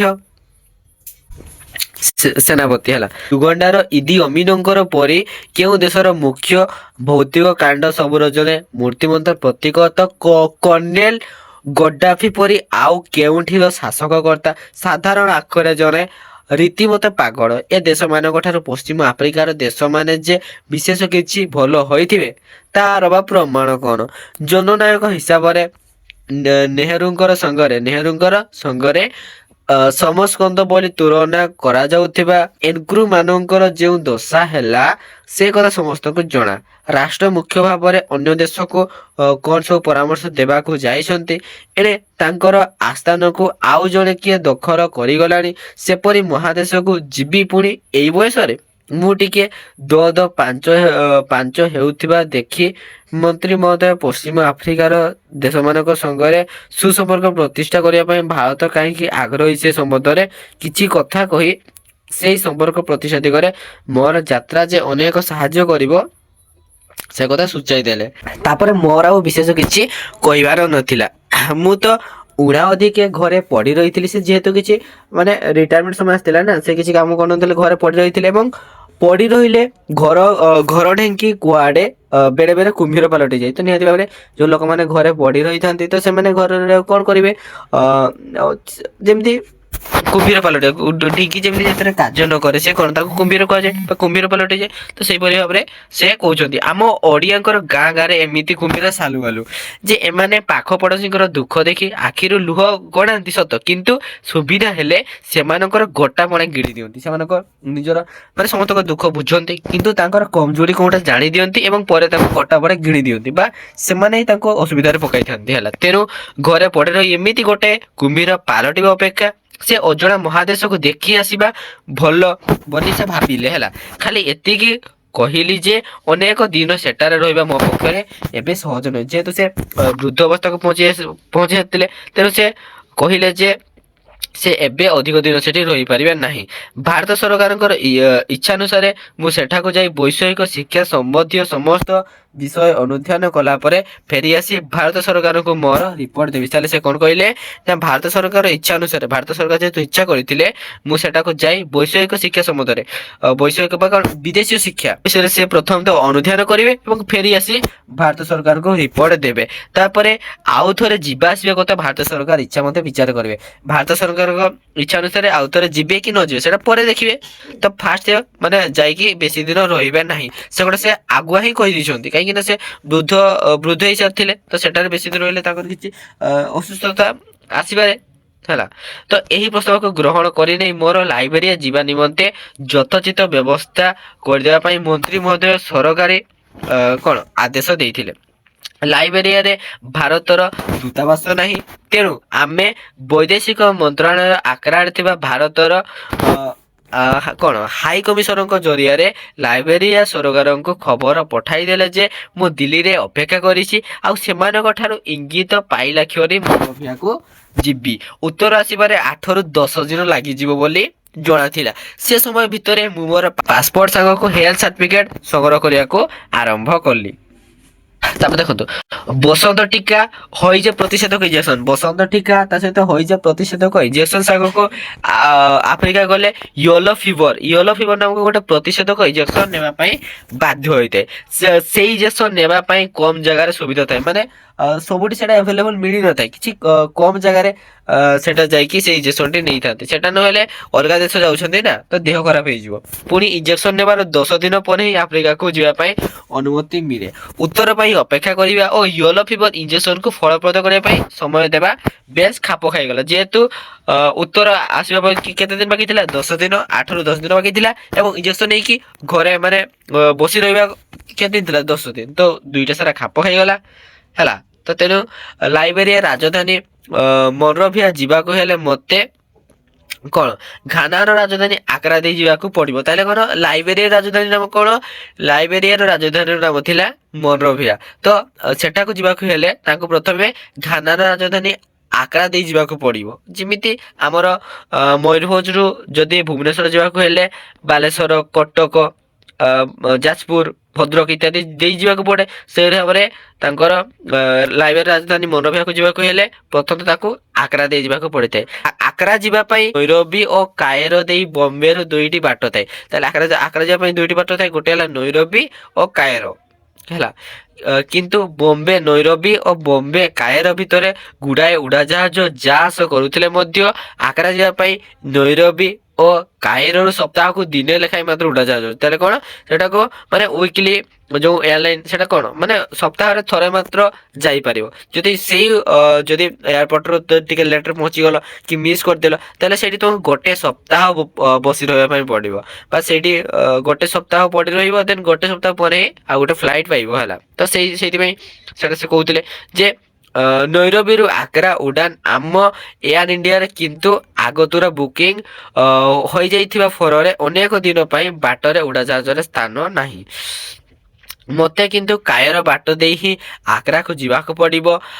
ଇଜିପ୍ସିଆନ ଏୟାରଲାଇନ୍ସରେ ଗୋଟିଏ ଉଡାଜାହାଜ କଣ ହରାଇବା ଅର୍ଥ କେଉଁଠି 7 ଦିନ ବସି ରହିବା। ମଇ 14-15 ତାରିଖରେ ତାହେଲେ ସେ କେତେ ତାରିଖରେ ଯାଇଥିଲେ ନା ମେ ମାସ 14-15 ତାରିଖରେ କାଏରୋରୁ ଆଗ୍ରା ଯିବି ବୋଲି ଠିକ କରି ସେ ଅନୁସାରେ 13 ତାରିଖରେ ଦିଲ୍ଲୀ ଛାଡିବା ପାଇଁ ଏୟାର ଇଣ୍ଡିଆରେ ଟିକେଟ କିଣି ରିଜର୍ଭେସନ କରାଇ ନେଲି। ୟେଲୋ ଫିଭର ଇଞ୍ଜେକ୍ସନ ନେଲା ପରେ ମୋର 13 ତାରିଖ ପର୍ଯ୍ୟନ୍ତ କେବଳ ବସି ରହିବା କଥା। ସେଇ ସମୟ ଭିତରେ ଆମ ପିଲାଦିନର ତମସାଚ୍ଛନ୍ନ ମହାଦେଶର କଥା ଭାବି ବସିଲି। ସେ ଯେତେବେଳେ ହାଇସ୍କୁଲରେ ପଢୁଥିଲେ ତାଙ୍କର ଶିକ୍ଷକ କିଏ ଥିଲେ ନା ଜୟକୃଷ୍ଣ ବାବୁ ହେଲା। ସେ ଆମକୁ ପଢାଉଥିଲେ ଭୂଗୋଳ। ସେ ଜିଓଗ୍ରାଫିରେ ଯୋଉ ଅଛି ଦି କଣ ଡାର୍କ କଣ୍ଟିନେଣ୍ଟକୁ ବୋଧ ହୁଏ ସେ ପ୍ରାଣର ସହିତ ଭଲ ପାଉଥିଲେ ଆଉ ଭଲ ପାଉଥିଲେ ଲିଭିଙ୍ଗଷ୍ଟୋନକୁ ହେଲା। ଲିଭିଙ୍ଗଷ୍ଟୋନ ଯିଏକି ଆଫ୍ରିକାରେ ମୃତ୍ୟୁବରଣ କରିଥିଲେ ହେଲା। ଆଫ୍ରିକା ବାସୀ ମାନେ ତାଙ୍କୁ ଧରି ନେଇ ଯୋଉ କାଟିକି ଖାଇ ଦେଇଥିଲେ। ତ ସେଇ ଟାଇମ ଦେଖନ୍ତୁ ଦେଖିବା ଜିରାଫ, ଜେବ୍ରା, ଜରହସ୍ତି, କୁମ୍ଭୀର, 2 ଶିଙ୍ଗିଆ ଗଣ୍ଡାର ତା ସହିତ ଗରିଲା, ସିଂହ, ବିରାଟ ହାତୀ ଆଉ ସିଟିସି ମାଛିରେ ଭରି ରହିଥିବା ଆଫ୍ରିକା। ବନ୍ୟଜନ୍ତୁ ଯେତେ ନୁହନ୍ତି ସେଠାରେ ମଣିଷ କୁଆଡେ ଥିଲେ ଆହୁରି ବେଶୀ ହିଂସ୍ର ହେଲା। ଯେମିତି ଦେଖନ୍ତୁ ଦେହର ରଙ୍ଗ ଏତେ କରା ଯେ ଆଲୁଅ ତରେ ପଡୁନଥିବା ନିଘଞ୍ଚ ଅରଣ୍ୟର ଅନ୍ଧକାର ଭିତରେ ପୁରାପୁରି ହଜି ଯାଇଥିବେ ଆଉ ଲୁଚି ଛପି ଧନୁର ତୀର ଛାଡିବେ। ଲିଭିଙ୍ଗଷ୍ଟୋନ ଯେତେବେଳେ ଦ୍ୱିତୀୟ ଥର ପାଇଁ ସେଇ ଅନ୍ଧକାରଚ୍ଛନ୍ନ ମହାଦେଶ ଭିତରକୁ ପଶିଲେ ଆଉ ଫେରିଲେନି। କେଉଁ ଉପଜାତିର ଲୋକେ ତାଙ୍କୁ ଧରି ନେଇ ଗଛରେ ବାନ୍ଧି ପକାଇଥିବେ ବୋଲି ସେ କଣ ବାନ୍ଧି ପକାଇଥିବେ। ତା ସହିତ ଆଉ ରାତି ସାରା ନିଆଁ ଜଳାଇ ବଡ ବଡ ଡ୍ରମ ବାଡେଇ ବିଭିନ୍ନ ନୃତ୍ୟ କରି ତାଙ୍କୁ କଣ କରିଥିବେ ଖଣ୍ଡ ଖଣ୍ଡ କରି କାଟି କଢେଇରେ ସିଝେଇଥିବେ ଏବଂ ନିଆଁରେ ପଡିଥିବେ କିମ୍ବା କଞ୍ଚା ଖାଇ ଦେଇଥିବେ। ଲିଭିଙ୍ଗଷ୍ଟୋନ ଜାଣିଥିଲେ ଯେ ତାଙ୍କର ସେପରି ଦଶା ଘଟିପାରେ ତଥାପି ସେ ଯାଇଥିଲେ ଆଫ୍ରିକାର ଘର ଅରଣ୍ୟ ଭିତରକୁ ଅଜରାଣ ଅନୁସନ୍ଧାନରେ। ମଣିଷର କି ଉନ୍ମାଦନା! ଚନ୍ଦ୍ରପୃଷ୍ଠକୁ ଗଲାବେଳେ ଦୁଃସାହସିକ ଆର୍ମଷ୍ଟ୍ରଙ୍ଗ ଜାଣିଥିଲେ ଯେ ସମଗ୍ର ବିଶ୍ୱର ଦୃଷ୍ଟି ତାଙ୍କର ଆଡିକି ହୁଏତ ସେ ମନ ଭିତରେ ଆଶା ପୋଷଣ କରିଥିବେ ଯେ ଯଦି କିଛି ଦୁର୍ଘଟଣା ଘଟେ ତାଙ୍କୁ ଉଦ୍ଧାର କରିବା ପାଇଁ ସାରା ମାନବ ଜାତି କିଛି ନା କିଛି ପ୍ରଯତ୍ନ କରିବ। ଆଉ ଯଦି ମରନ୍ତି ବିଶ୍ୱ ଇତିହାସରେ ସେ ହେବେ ଅମର ହେଲା। ତେଣୁ ଲିଭିଙ୍ଗଷ୍ଟୋନଙ୍କର କଣ ବା ଆଶା ଥିଲା? ଜ୍ଞାନ ଆହରଣ କି ଅଦମ୍ୟ ପିପାସା? ଗଙ୍ଗା ନଦୀର ଉତ୍ପତ୍ତି କେଉଁଠି ହେଲା ଏବଂ ଗଙ୍ଗା, ବ୍ରହ୍ମପୁତ୍ର, ନୀଳ ନଦୀ କୌଣସି ହିମାଦ୍ରି ଶିଖରରୁ ବାହାରିନି ତ? ସେଇଭଳି ଭାବରେ ଅନେକ ସାରା ସ୍ୱଳ୍ପ ଯନ୍ତ୍ରପାତି ନିଜ ପିଠିରେ ବହି ନେଇ ଜୀବନକୁ ପାଣି ଛଡାଇ ସେ ମହାପୁରୁଷ ମାନେ ତମସାଚ୍ଛନ୍ନ ମହାଦେଶର ଯୋଉ ବିବରଣୀ ଦେଇଥିଲେ ନକ୍ସା କରିଦେଇ ଯାଇଥିଲେ ଆକାଶ ମାର୍ଗରେ ସମସ୍ତ ଆଧୁନିକ ଯନ୍ତ୍ରପାତି ସାହାଯ୍ୟରେ ଫଟୋ ଉଠାଇ ମଧ୍ୟ ଆଜିର ମଣିଷ ତାର ବିଶେଷ ଭୁଲ ଖୋଜି ପାଇ ପାରିନି।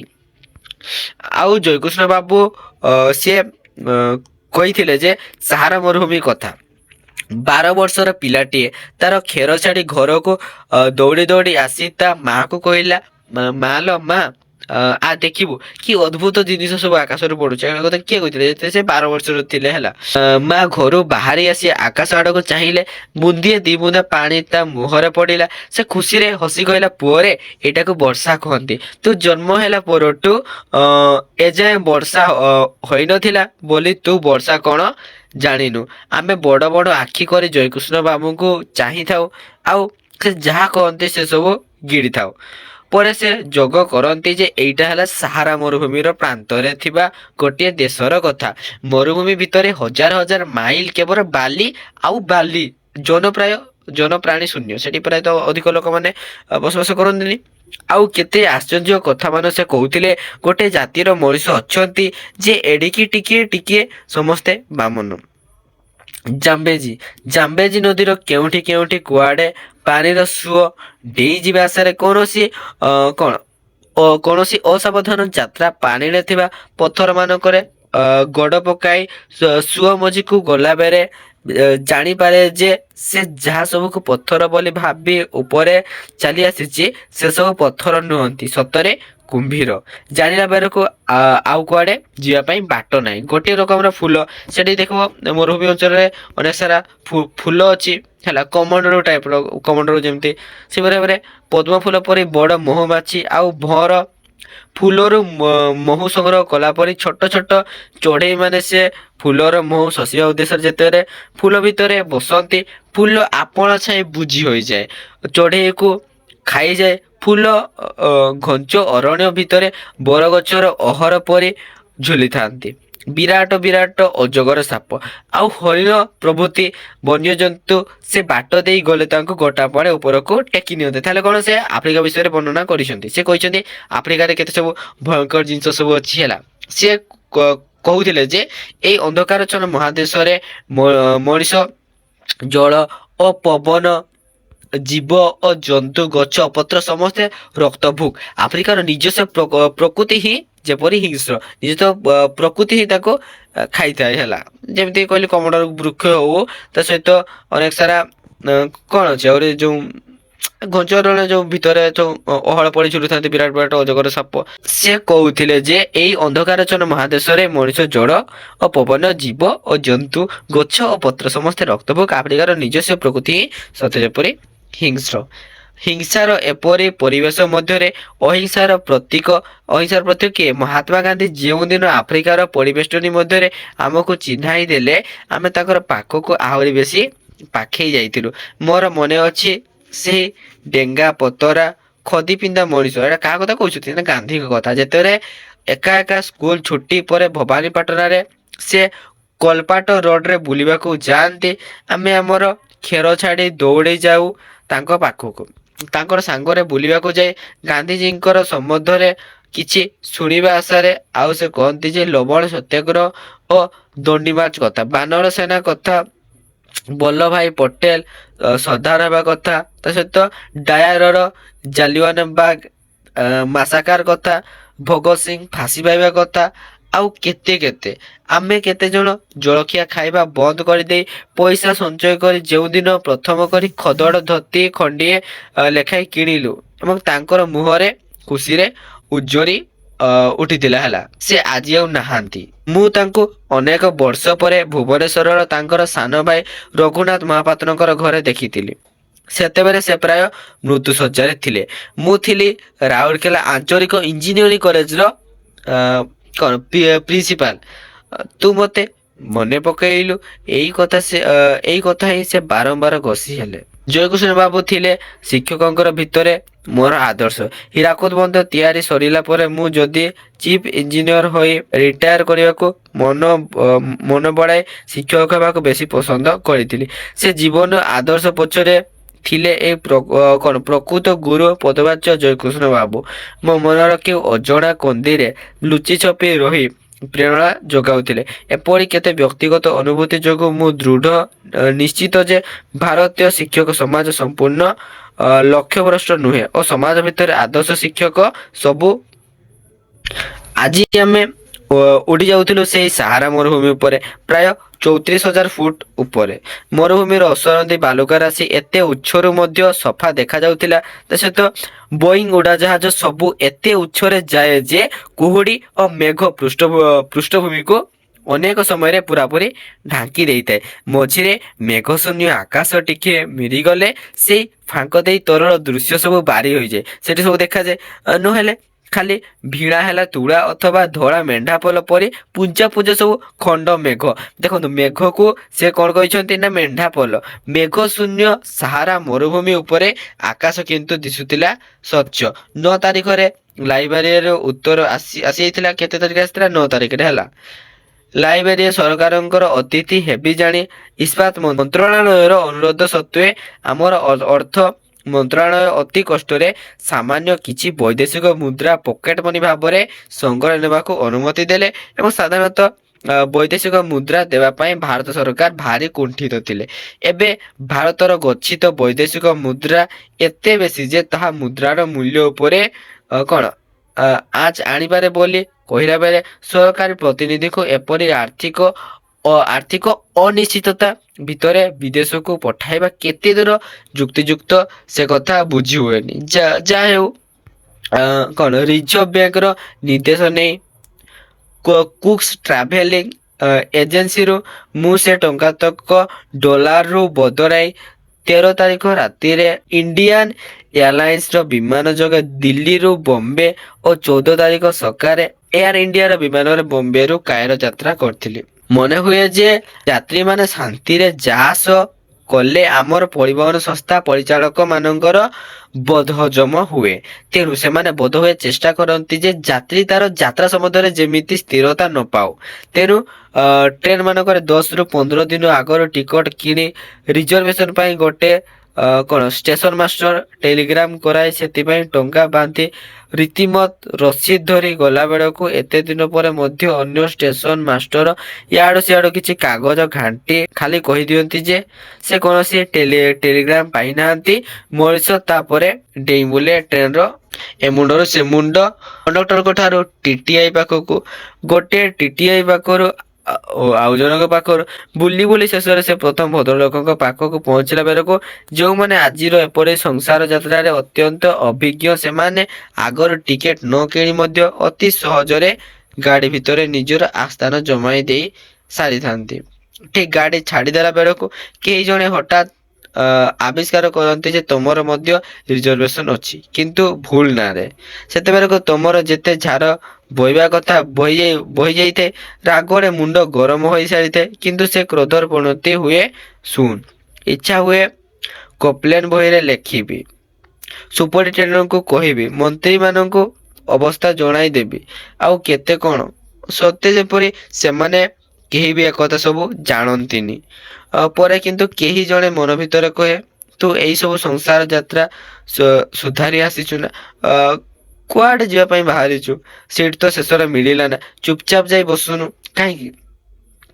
ତ କୌଣସି ବିମାନ ଯାତ୍ରାରେ ରିଜର୍ଭେସନ ହୋଇଯାଇଥିଲେ ଟିକେଟରେ ଓକେ ଏବଂ ରିଜର୍ଭେସନ ପାଇଁ କେବଳ ଅନୁରୋଧ କରା ହୋଇଥିଲେ ଅର୍କ୍ୟୁ ଲେଖା ହୋଇଥାଏ। ଉଡ଼ାଜାହାଜରେ ଗୋଟିଏ ବିମାନରୁ ଆଉ ଗୋଟେ ବିମାନ ଯାତ୍ରା ପାଇଁ ଓକେ ମିଳିନଥିଲେ ଏବଂ କେବଳ ଅର୍କ୍ୟୁ ଥିଲେ ବେଳେ ବେଳେ ସେପରି ଅସ୍ଥିରତା ଦେଖାଯାଏ। କିନ୍ତୁ ଟିକେଟରେ ଓକେ ଦେଲା ପରେ ମଧ୍ୟ ଅସ୍ଥିରତା ଆସିପାରେ, ସେ କଥା ଏଥର ଜାଣିଲି। ଦିଲ୍ଲୀରୁ ବମ୍ବେ ଯିବା ପାଇଁ ମୋର ଉଡ଼ାଜାହାଜ ସମୟ ଥିଲା ରାତି 10ଟାରେ। ଘଣ୍ଟାଏ ଆଗରୁ ପାଲାମରେ ରିପୋର୍ଟ କରିବା କଥା। ବେଳେ ବେଳେ ଟ୍ରାଫିକ ଜାମ୍ ହୁଏ ଜାଣି ମୁଁ ଅଧଘଣ୍ଟା ଆଗରୁ ବାହାରି ପଡ଼ିଥିଲି। ପାଲମକୁ ପହଞ୍ଚିଛି କି ନାହିଁ ଉତ୍ତର ଯାତ୍ରୀମାନଙ୍କୁ ଆମ ପୁରୀ ପଣ୍ଡାଙ୍କର ଗୁମାସ୍ତାମାନେ ପୁରୀ ଷ୍ଟେସନରେ ଘେରିଗଲା ପରେ ପଟର ସବୁ ଘେରି ଯାଇ ସୁଟକେସ୍ ବୋହିବା ପାଇଁ ଛଡ଼ାଛଡ଼ି ହେଲେ। ଏ ଗୋଟେ ନୂଆ ଘଟଣା। ଟିକେଟ ସାଙ୍ଗରେ ବକ୍ସ ସୁଟକେସ୍ ନିଆଅଣା କରିବା ପାଇଁ ପ୍ରତ୍ୟେକ ଯାତ୍ରୀ 20 ଟଙ୍କା ଲେଖାଏଁ ଦେଇଛନ୍ତି। ତେଣୁ ସେମାନଙ୍କର ବରେ ଏଇ ସୁଟକେସ୍ ବହି ନେବା କାମ। ତେଣୁ ଏମିତି ଭିଡ଼ାଭିଡ଼ି କାହିଁକି କେଜାଣି। ଜଣେ ଭଦ୍ରଲୋକ କ'ଣ ପଚାରିଲେ ଯେ ଆପଣଙ୍କର ଏୟାର ଇଣ୍ଡିଆର ଯାତ୍ରୀ? ମୁଁ କହିଲି ହଁ। ସେ କହିଲେ ଦୌଡ଼ନ୍ତୁ ଦୌଡ଼ନ୍ତୁ ପ୍ଲେନ୍ ଛାଡ଼ିଦେବ। ମୁଁ ଆଶ୍ଚର୍ଯ୍ୟ ହୋଇ ଭଦ୍ରଲୋକକୁ ଚାହିଁଲି, କହିଲି 10ଟାରେ ପ୍ଲେନ୍, ଏବେ 8:30, କେଉଁ ପ୍ଲେନ୍ ଛାଡ଼ୁଛି? ଭଦ୍ରଲୋକ ଏଥର କହିଲେ ଯେ ସେ ଏୟାର ଇଣ୍ଡିଆର ଏଜେଣ୍ଟ। 10ଟା ବେଳେ ଯେଉଁ ପ୍ଲେନ୍ ଯିବା କଥା ସେଇଟା ଖରାପ ହୋଇଯାଇଛି, ତେଣୁ ସେ ପ୍ଲେନ୍ ଯିବା ପାଇଁ ଅତ୍ୟନ୍ତ 4 ଘଣ୍ଟା ଲେଟ୍। ତେଣୁ ମୁଁ ଯଦି ଏଇ ପ୍ଲେନ୍ ଧରିବାକୁ ଚାହେଁ, ମୁଁ କହିଲି ତେବେ କ'ଣ? ଏଇ ପ୍ଲେନ୍ରେ ନ ଗଲେ ମୁଁ ସକାଳେ କାଏରୋ ପ୍ଲେନ୍ ଧରିପାରିବିନି।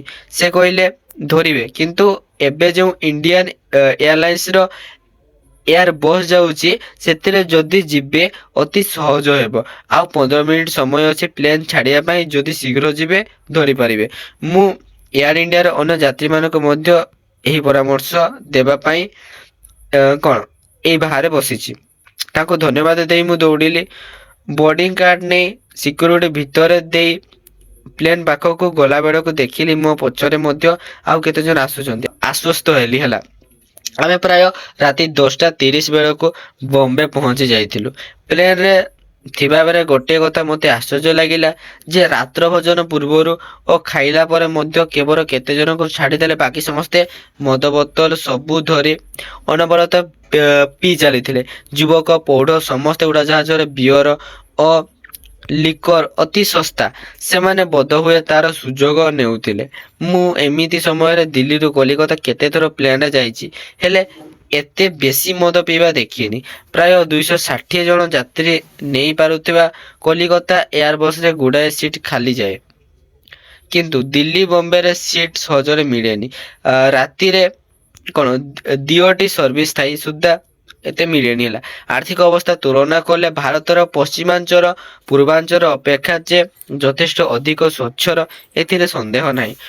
ଗୋଟିଏ କଥା ଦେଖି ମୁଁ ବହୁତ ଖୁସି ଲାଗିଲା ଯେ କେତେଜଣ ଯୁବକ ସେମାନଙ୍କର ନିଜ ନିଜର ବହି ପଢ଼ିବାରେ ଏପରି ବ୍ୟସ୍ତ ଥାନ୍ତି ଯେ ଚାରିଆଡ଼େ କ'ଣ ସବୁ ଘଟି ଯାଉଛି ସେ ଆଡ଼କୁ ସେମାନଙ୍କର ନଜର ମଧ୍ୟ ନଥାଏ। ସେଣ୍ଟା କ୍ରୁଜର ଅତି ନିକଟରେ ଥିବା ସେଣ୍ଟାଉର ହୋଟେଲରେ ରାତି କଟାଇବା ପାଇଁ ଏୟାର ଇଣ୍ଡିଆ ଆମମାନଙ୍କ ପାଇଁ ବ୍ୟବସ୍ଥା କରିଦେଇଥିଲା। ସେଇଠି ଦେଖିଲି ଯେ କପେ ଚାର ଦାମ ଥିଲା 4 ଟଙ୍କା। ଭାରତରେ ମଧ୍ୟ ଏମିତି ଦାମ ହୋଇପାରେ, କଳ୍ପନା କରି ହୁଏନି।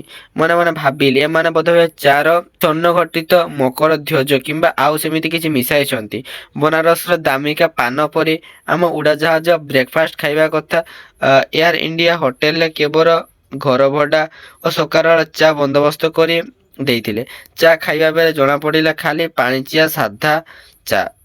ଯଦିଓ 4 ଟଙ୍କିଆ ସକାଳ 8ଟା ବେଳେ ଯାତ୍ରା କାଉଣ୍ଟରରେ ରିପୋର୍ଟ କରିବା କଥା, କିନ୍ତୁ ଶୀଘ୍ର ବିମାନ ବନ୍ଦରକୁ ଚାଲି ଆସିଲି। କ'ଣ ଲେଫ୍ଟ ଲଗେଜରୁ ସୁଟକେସ୍ ନେଇ ମୋର ପ୍ଲେନ୍ ବୋର୍ଡିଂ କାର୍ଡ ପାଇଁ କାଉଣ୍ଟରକୁ ଯେତେବେଳେ ଗଲି, ସେ କଷ୍ଟମସ୍ କ୍ଲିୟରେନ୍ସ ଆଣିବା ପାଇଁ କହିଲେ। କଷ୍ଟମସ୍ ପାଖକୁ ସୁଟକେସ୍ଟି ନେଇ ଚେକ୍ କରାଇ ପୁଣି ଯେତେବେଳେ ବୋର୍ଡିଂ କାର୍ଡ ପାଇଁ ଆସିଲି, ସେମାନେ ଏଥର କହିଲେ ଯେ ଯାତ୍ରୀ ତାଲିକାରେ ମୋର ନାମ ନାହିଁ। ମୋର ଟିକେଟରେ ଯାତ୍ରା ପାଇଁ ଓକେ ଲେଖାଥିବା ଦର୍ଶାଇ ଦେବାରୁ ସେମାନେ ମୋତେ କରୋଡ଼ରେ ଥିବା ଗୋଟେ ଅଫିସକୁ ଯାଇ ରିଜର୍ଭେସନ ଚିଟ୍ ଆଣିବା ପାଇଁ ନିର୍ଦ୍ଦେଶ ଦେଲେ। ସେଇଠିକୁ ଗଲି। ସେମାନେ ବି ତାଲିକା ଖୋଜି ଓ ପରେ ଟେଲେକ୍ସ ମେସେଜ ପ୍ରଭୃତି ଦୌରାଣ୍ଡି କହିଲେ ଯେ ମୋର ନାମ ନାହିଁ। ବିରକ୍ତିରେ ମୋ ଟିକେଟରେ ଓକେ ଲେଖା ହୋଇଥିବା କଥା ସେମାନଙ୍କୁ ମଧ୍ୟ ଦର୍ଶାଇଲି। ମନ କିନ୍ତୁ ଦବିଗଲା। ଏଇ ଫ୍ଲାଇଟ୍ ହରାଇଲେ ଆଉ ଦିନେ ଗଲା ପରେ ଯାଇ କାଏରୋ ଫ୍ଲାଇଟ୍ ମିଳିବ। ସେଦିନ କିନ୍ତୁ କାଏରୋ ଯାଇ ଆଉ କିଛି ଲାଭ ନାହିଁ, ଯେହେତୁ କାଏରୋର ପୁଣି 5 ଦିନ ପଡ଼ି ରହିବାକୁ ହେବ। କି ଅବ୍ୟବସ୍ଥା! କେତେ କ'ଣ ଏଇଠୁ ମୋତେ ଦିଲ୍ଲୀ ଫେରିଯିବାକୁ ହେବ, ଏପରି କେତେ କ'ଣ ଭାବନା ମନକୁ ଆସିଥାଏ। ମୋର ଟିକେଟ ଧରି ଜଣେ 2 ଜଣ ଭିତର ବାହାର ହେଲେ। ଆଉ 5 ମିନିଟ୍ ଅପେକ୍ଷା କରନ୍ତୁ କହି କହି ଶେଷରେ ଜଣେ ଯାଇ ବୋର୍ଡିଂ ସିଫ୍ଟ ଦେଉଥିବା କାଉଣ୍ଟର ତାଲିକାରେ ମୋର ନାମ ଲେଖିଦେଇ ଆସିଲା। ତାପରେ ଆଉ କିଛି ଅସୁବିଧା ହେଲାନି। ସୁଟକେସ୍ଟି ଓଜନ କରାଇ ସେଠି ଛାଡ଼ିଦେଲି। ଆଉ ତାଙ୍କଠାରୁ ଲଗେଜ ସ୍ଲିପ୍ ନେଇ ମୁଁ ଆଗେଇ ଗଲି। ହେଲ୍ଥ ସାର୍ଟିଫିକେଟ୍ ଚେକ୍, ପାସପୋର୍ଟ ଓ କ'ଣ ଇମିଗ୍ରେସନ ହାତ ବାକ୍ସର କଷ୍ଟମସ୍ ଚେକ୍, ସିକ୍ୟୁରିଟି ଚେକ୍ ଓ ପରେ ପ୍ୟାସେଞ୍ଜର୍ସ ଲାଉଞ୍ଜ ଦେଇ ଯଥା ସମୟରେ କାଏରୋ ଅଭିମୁଖେ ଯାତ୍ରା କରିଥିବା ବୋଇଂ ବିମାନକୁ ଗଲି। ବୋଇଂ ଜେଟ୍ ବିମାନ ଉଡ଼ି ଯାଉଥିଲା ଆରବ ସାଗର ଉପର ଦେଇ। ବିମାନ ବନ୍ଦରରୁ ଆକାଶ ଉପରକୁ ଉଠିଲା ବେଳେ ବମ୍ବେର ସ୍କାଇ ପେପର ସବୁ ପିଲାଙ୍କର ଦିଆସିଲି ଡବା ଘର ପରେ ଦିଶି ଉଡ଼ାଜାହାଜର ଅନ୍ୟ ପାଖରେ ଉଭାଇ ଗଲେ। ମେଘଖଣ୍ଡ ମାନଙ୍କର କଳା ଛାଇ କିଛି ସମୟ ସାଗର ବକ୍ଷରେ ପାହାଡ଼ର ଭ୍ରମ ଦେଲା, କିନ୍ତୁ ବିମାନ ଯେତେବେଳେ ଧୀରେ ଧୀରେ ଆହୁରି ଉପରକୁ ଉଠିଲା, ଭାସମାନ ଧଳା ମେଘ ଖଣ୍ଡ ସବୁ ବିମାନର ତଳକୁ ଖସି ଆସି ମନେ ହେଲା ସତେ ଯେପରି ଭିଣା ହେଲା କଣ ତୁଳା ଖଣ୍ଡେ ବିରାଟ ସବୁଜ ଗାଲିଚା ଉପରେ ବିଞ୍ଚି ହୋଇ ପଡ଼ିଛି। ଗୋଟେ ସ୍ତର ପରେ ମେଘର ଆଉ ଗୋଟେ ସ୍ତର ବେଳେ ବେଳେ ମନେ ହେଉଥିଲା ସତେ ଯେପରି କଣ ଧରା ପୋଷମ ଭରା କେତେକ ଗୋଲଗାଲ ମେଣ୍ଢାପଲ ହୋଇ ପ୍ରାଣ ଭୟରେ ବିମାନର ଅଲଟ ଦିଗରେ ଧାଇଁ ପଳାଉଛନ୍ତି। ଆକାଶ ଓ ସାଗରର ମିଳନ ସ୍ତରୀ ଠିକ ବାଡ଼ି ହେଉନଥିଲା। ଦୂର ଚକ୍ର ବରରେ ଦିଶୁଥିଲା କେତେ ଖଣ୍ଡ ବଡ଼ ବଡ଼ ଧଳା ବଉଦ, ଭିନ୍ନ ଭିନ୍ନ ଆକାର ଏବଂ ପ୍ରକାରର। କେଉଁଟା ଧଳା ପାଲବଣ୍ଡା ଜାହାଜ ପରି, ଆଉ କେଉଁଠି ତୁଷାର ଆବୃତ କୌଣସି ପର୍ବତ ଶୃଙ୍ଗ ପରି। କେତେ ଅବା ମନେ ହେଉଥିଲେ ସମୁଦ୍ର ବକ୍ଷରେ ଭାସମାନ କେତେକ ବରଫ ପାହାଡ଼। ଖଣ୍ଡିଏ ଖଣ୍ଡିଏ ଦିଶୁଥିଲା ସତେ ଯେପରି କେଉଁ ଜଣେ ଅତି ମାନବର ହ୍ୟାଣ୍ଡ ଗ୍ଲୋଭସ୍ ପାପୁଲି ଆକାଶକୁ ମୁହାଁଇଛି କୌଣସି ଏକ ହସ୍ତମୁଦ୍ରାର ଢଙ୍ଗରେ। ବୁଢ଼ା ଆଙ୍ଗୁଳି ଆଉ କାଣି ଆଙ୍ଗୁଠି ଉପରକୁ ନିର୍ଦ୍ଦେଶ ହେଲା ପରେ ଦେଖାଗଲା ପରେ ମଝିର ତିନୋଟି କେବଳ ସିଧାସଳଖ, ବିଶେଷ କିଛି କାରଣ ନଥାଇ ମଧ୍ୟ କବିବର ରାଧାନାଥଙ୍କର ଦୁଇ ଧାଡ଼ି, ଯା ଦେଖି ଜାଣିବେ ଜଗତେ ସମସ୍ତେ, ଆସିଥିଲି ଫେରିଗଲି ଶୂନ୍ୟ ହସ୍ତେ, ମନେ ପଡ଼ିଗଲା। ଧୀରେ ଧୀରେ ମେଘ ଓ କୁହୁଡ଼ି ପୃଥିବୀ ପୃଷ୍ଠକୁ ସମ୍ପୂର୍ଣ୍ଣ ଢାଙ୍କି ଦେଲା। ସବୁ ଦୃଶ୍ୟ ଲେସି ହୋଇଗଲା ଝରକା ଦେଇ। ତୋରଣ ଆଉ କିଛି ଦିଶିଲାନି।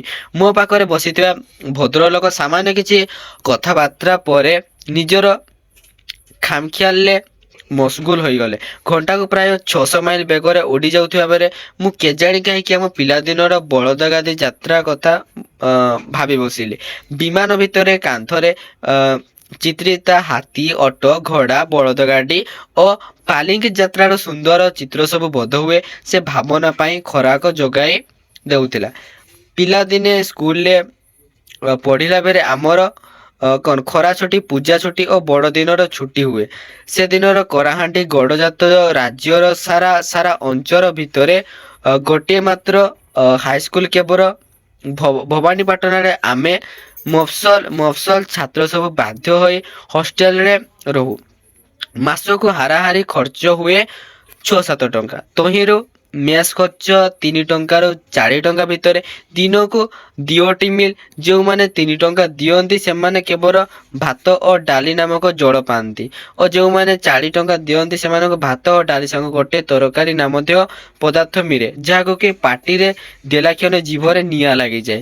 ସେଇ ତରକାରୀ ଭିତରେ ଖଡ଼ା ଖଣ୍ଡିଏ କି କଖାରୁ ଟିକେ ବାଛି ନେଇ ଆମେମାନେ ବେଳେ ବେଳେ ରାଗ କମାଇବା ପାଇଁ ପାଣିରେ ଧୋଇକରି ଖାଉ। ଭୋକ କେମିତି ଆପେ ଆପେ ମରିଯାଏ, ଖାଇବା ସ୍ପୃହା ବି କମିଯାଏ। ତା ସାଙ୍ଗରେ କିନ୍ତୁ ତେନ୍ତୁଳି ଟିକିଏ, ଆଚାର ଟିକିଏ, ସାମାନ୍ୟ କିଛି ବଡ଼ି ଭଜା ଅଥବା ଟିକିଏ ଦୁଧସର ପାଇଁ ମନ ଡାକେ। ଘରକୁ ଯିବାକୁ ମନ ବଳେ, ତଥାପି 2 ଦିନ କିମ୍ବା 3 ଦିନ ଛୁଟି ହେଲେ ଗାଁକୁ ଯାଇ ହୁଏନି। ଭବାନୀପାଟଣାରୁ ଆମ ପିଲାଦିନର ପୁରୁଣା ଗାଁ 38 ମାଇଲ ବାଟ। ଚାଲିକରି ଯିବା ପ୍ରଶ୍ନ ହିଁ ନାହିଁ। ବସ୍ କ'ଣ ସେତେବେଳେ ଆମେ ଜାଣିନଥାଉ। କେବଳ ରାଜାଙ୍କର କେତୋଟି ମୋଟର କାର ଥାଏ। ସାରା କଳାହାଣ୍ଡିରେ ବୋଧହୁଏ ଆଙ୍ଗୁଠି ଗଣା କେତେକ ସାଇକେଲ ଓ ବଳଦଗାଡ଼ି ହିଁ ଏକମାତ୍ର ଯାନ। ଯିବା ଆସିବା ହିଁ 2-3 ଦିନ କଟିଯାଏ। ଛୁଟି ହେବା ପୂର୍ବଦିନର ସନ୍ଧ୍ୟାଠାରୁ ଆମେ ଆମର ବଳଦ ଗାଡ଼ିର ବାଟ ଚାହିଁ ରହିଥାଉ। କାହାର ଗାଡ଼ି ଆସି ପହଞ୍ଚିଗଲେ ଅନ୍ୟମାନେ ଦୌଡ଼ି ଯାଇ ତାକୁ ସେ ଶୁଭ ଖବର ଦେଇ ଦିଅନ୍ତି। ନିଜର ବଳଦଗାଡ଼ି ଯେତେବେଳେ ଆସିଥାଏ, 38 ମାଇଲ ବାଟ ଚାଲି ହାଲିଆ ହୋଇ ଆସୁଥିବା ବଳଦମାନଙ୍କୁ ଭାରି ଆପଣାର ପରି ମନେ ହୁଏ। ହଳିଆ ବୁଢ଼ା ପାଖରୁ ଘୁଞ୍ଚିବାକୁ ମନ ବଳେନି। ରାତିରେ ଭାତ ଖାଇସାରିଲା ପରେ ଆମର ବଳଦଗାଡ଼ି ଯାତ୍ରା ଆରମ୍ଭ ହୁଏ। ସଡ଼କରେ ବଳଦଗାଡ଼ି ଯିବା ମନା। ଗାଡ଼ି ସବୁ ତେଣୁ ବଣ ଭିତରେ ବୁଲି ବୁଲି ଶଗଡ଼ ବାଟରେ ହିଁ ଯାଇଥାଏ। ଆମେ ସବୁ ନିଜ ନିଜର ଗାଡ଼ିରେ ଶୋଇବାକୁ ଚେଷ୍ଟା କରୁ, କିନ୍ତୁ ମନର ଉଚ୍ଛାଟରେ ନିଦ ହୁଏନି। ବଳଦ ଉଡ଼ାଉଥିବା ହଳିଆମାନେ ଗୀତ ମେଜି ଦିଅନ୍ତି। କୋଇଲି କେଶବ ଯେ ମଥୁରାକୁ ଗଲା, କାହା ବୋଲେ ଗଲା ପୁତ୍ର ବାହୁଡ଼ି ନଇଲା ଲୋ କୋଇଲି, କିଏ ଅବା ରଡ଼ି ଆରମ୍ଭ କରେ। ଗଲାଣି ତ ଗଲା କଥାରେ ସଙ୍ଗୀତ, ଗଲାଣି ତ ଗଲା କଥା। କିଏ କିଏ ବୋଲେ ରାମ ଯେ ଲଇଖଣ ହ ଗଲେ ମୃଗ ମାରି। ସୀତାଙ୍କୁ ରାବଣ ନେଲା ଚୋରି କରି। ଅଡ୍ ଧାତ ଆଉ କିଏ ବା ଗଳା ଥରାଇ ସତ୍ୟଭାମାଙ୍କର ବିରାପ ଆରମ୍ଭ କରିଦିଏ। ହେ ହଳଧାରୀ ପ୍ରଭୁ କେଣେ ରହିଲ, ଗୋସିଂହ ଡରେ ଅବା ବଣେ ଲୁଚିଲ ହେ। ହଳଧାରୀ ଗୋସିଂହ ଦୈତ୍ୟ ମତେ ନେଉଛି ହରି ହେ। ହେ ହଳଧାରୀ। ଠିକ ଅଧରାତି ବେଳକୁ ଜାରିଂ ଆସି ଯାଇଥାଏ। 15-20 ଖଣ୍ଡ ଶଗଡ଼ ଗାଡ଼ି ଏକାଠି ନହେଲେ ରାତିରେ ସେ ବଣ ଭିତରେ ଯିବା ପାଇଁ ହଳିଆ ମାନେ ସାହସ କରନ୍ତିନି। ଗୀତ ସବୁ ବନ୍ଦ ହୋଇଯାଏ। ଆମେ ସବୁ ନିଜ ନିଜର ଗାଡ଼ିରେ ହଳିଆ ପାଖକୁ ଲାଗି ବସି ରହୁ। ଅନ୍ଧାର ରାତିରେ ବାଟ ଚାହିଁବା ପାଇଁ ମଧ୍ୟ ଆଲୁଅ ଟିକିଏ ନଥାଏ। କେଉଁ ଗାଡ଼ି ଆଗରେ ଲଣ୍ଠନଟିଏ ବନ୍ଧା ହୋଇଥିଲେ ବାଘ ସେ ଗାଡ଼ିକି ଆଗ ଆକ୍ରମଣ କରିବ ବୋଲି ସମସ୍ତେ ଲଣ୍ଠନ ବି ଲିଭାଇ ଦିଅନ୍ତି। 4 ମାଇଲ ଏ ଘର ବଣ ପ୍ରାୟ।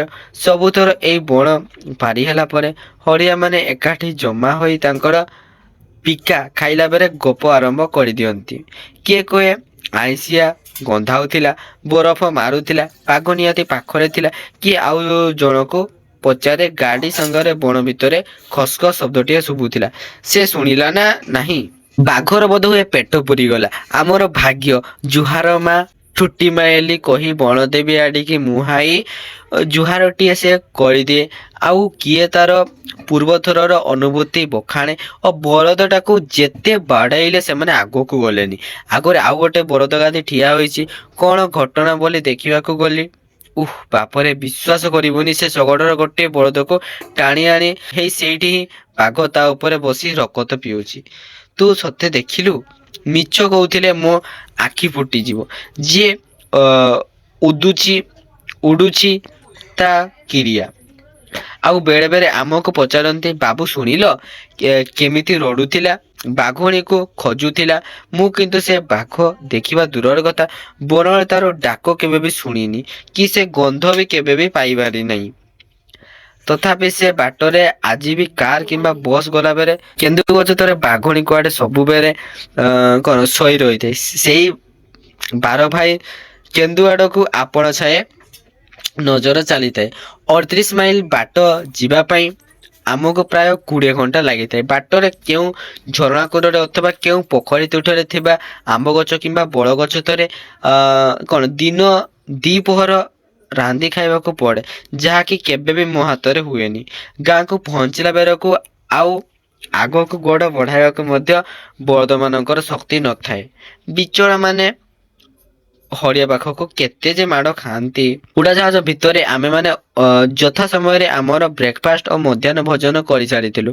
ଆମର ବିମାନ ଉଡି ଯାଉଥିଲା ମସ୍କାଟ, ଆବୁଧାବି, ସାଉଦି ଆରବିଆ, ଲୋହିତ ସାଗର ଓ ମିଶର ଉପର ଦେଇ। ବେଳେ ବେଳେ ଖରାପ ପାଗ ଭିତରେ ଗତି କଲାବେଳେ ସିଟ ବେଲ୍ଟ ଭିଡ଼ିବା ପାଇଁ କପ୍ତାନ ପରାମର୍ଶ ଦେଉଥିଲେ। ଥରେ ସେ କହିଲେ ଯେ ରାଡାର ସାହାଯ୍ୟରେ ସେ ଗୋଟେ ଭୟଙ୍କର ବାଲିଝଡ଼ ଏଡାଇ ଦେଇ ପାରିଛନ୍ତି। ବା ପଟକୁ ଚାହିଁଲେ ବାଲିଝଡ଼ ଦୂରରେ ଦେଖାଯିବ ବୋଲି ମଧ୍ୟ ସେ ସୂଚାଇ ଦେଇଥିଲେ। ଏପରି ସବୁ ଘଟଣା କିଛି କ୍ଷଣ ପାଇଁ ମୋର ଭାବନାକୁ ଇତସ୍ତତ କରି ଦେଉଥିଲେ ମଧ୍ୟ ପୁଣି ତାହା ସେଇ ମୋର ପିଲାଦିନର ବଳଦ ଗାଡ଼ି ଯାତ୍ରା ଓ ସ୍ମୃତି ସବୁକୁ ଫେରି ଆସୁଥାଏ। ତେଣୁ ଆମେ ଅତି ଶୀଘ୍ର କାଏର ବିମାନ ବନ୍ଦରରେ ପହଞ୍ଚିବୁ। ଆପଣମାନେ ଦୟାକରି ସିଟ ବେଲ୍ଟ ଭିଡ଼ି ନିଅନ୍ତୁ। ଶୁଣି ମୁଁ ଚମକି ଉଠିଲି। ଆରବ ଅଞ୍ଚଳର ମରୁଭୂମି ପରେ ନୀଳ ନଦୀର ଉପତ୍ୟକା ଭାରି ସୁନ୍ଦର ଦିଶୁଥିଲା। ଠିକ ଖଣ୍ଡେ ବାଦାମୀ ରଙ୍ଗର ପୋଷାକ ଉପରେ ଖଣ୍ଡେ ଶାଗୁଆ ମେଖଳା ପରି। ଦୂରରୁ କାଏର ସହର ଦେଖାଗଲା। ବମ୍ବେ କଲିକତା ପରି ବେଶ ବଡ଼ ସୁପରିକଳ୍ପିତ। ଆକାଶରୁ ସହରର ରାସ୍ତାଘାଟ ବୁଢିଆଣୀ ଜାଲର ଚିତ୍ର ପରି ମନେ ହେଉଥାଏ। କାଏର ବିମାନ ବନ୍ଦରରେ ଓହ୍ଲାଇଲା ବେଳକୁ ମୋ ଘଡ଼ିରେ 4ଟା ବାଜିବାକୁ ଆଉ 10 ମିନିଟ ବାକି ଥିଲା। କପ୍ତାନ କହିଲେ କାଏରର ଲୋକାଲ ଟାଇମ 12:27। ଘଡ଼ି ସବୁ ମିଳାଇ ନିଅନ୍ତୁ। ବିମାନଟି ବନ୍ଦରରେ ଓହ୍ଲାଇ ସାରିଥିଲା। କପ୍ତାନ ପରାମର୍ଶ ଦେଲେ ଯେ ଯୋଉମାନେ ଲଣ୍ଡନ ଯିବେ ସେମାନେ ଦୟାକରି ବସି ରୁହନ୍ତୁ, ଓହ୍ଲାନ୍ତୁନି। ନିରାପଦ ଯାତ୍ରା ପାଇଁ ଏପରି ସାବଧାନତା ନିତ୍ୟାନ୍ତ ପ୍ରୟୋଜନ। ଠିକ ପରେ ପରେ ନାରୀ କଣ୍ଠରୁ ମିଠା ଆବାଜ ଶୁଣାଗଲା ଯେ କପ୍ତାନ ଶର୍ମା ଏୟାର ହୋଷ୍ଟେସ ତଥା ଉଡାଜାହାଜର ଅନ୍ୟାନ୍ୟ କର୍ମକର୍ତ୍ତାମାନଙ୍କର ତରଫରୁ ମୁଁ ଆପଣମାନଙ୍କ ଠାରୁ ବିଦାୟ ନେଉଛି। ଆମର ବିଶ୍ୱାସ ଆପଣମାନଙ୍କର ଏ ବିମାନ ଯାତ୍ରା ସୁଖପ୍ରଦ ଓ ଉପଭୋଗ୍ୟ ହୋଇଛି। ଆମର ଆଶା ଆଉ ଥରେ କେବେ ବିମାନ ଯାତ୍ରାରେ ଆପଣମାନଙ୍କୁ ସାହାଯ୍ୟ କରିବା ପାଇଁ ଆମକୁ ସୁଯୋଗ ଦେବେ। ନମସ୍କାର। ଆମେ ଭିନ୍ନ ବାଟରେ ଯିବା ଯାତ୍ରୀ ସବୁ ଉଡାଜାହାଜର ପ୍ରସ୍ଥାନ ଦ୍ୱାରରେ ଠିଆ ହୋଇଥିବା ଏୟାର ହୋଷ୍ଟେସ ମାନଙ୍କୁ ମୁଣ୍ଡ ଟୁଙ୍ଗାରି ନମସ୍କାର କରି ଏଟାଚି ହାତରେ ଉଡାଜାହାଜରୁ ଓହ୍ଲାଇ ଆସିଲୁ। ତ ପିଲାମାନେ ଏଇଠି ରହିଲା ତୁମର ପ୍ରଥମ ଯୋଉ ଅଛି ସେଟା ସରିଲା। ତାପରେ ଆମେ ନେକ୍ସଟ ପାର୍ଟଟି ଦେଖିବା ହେଲା।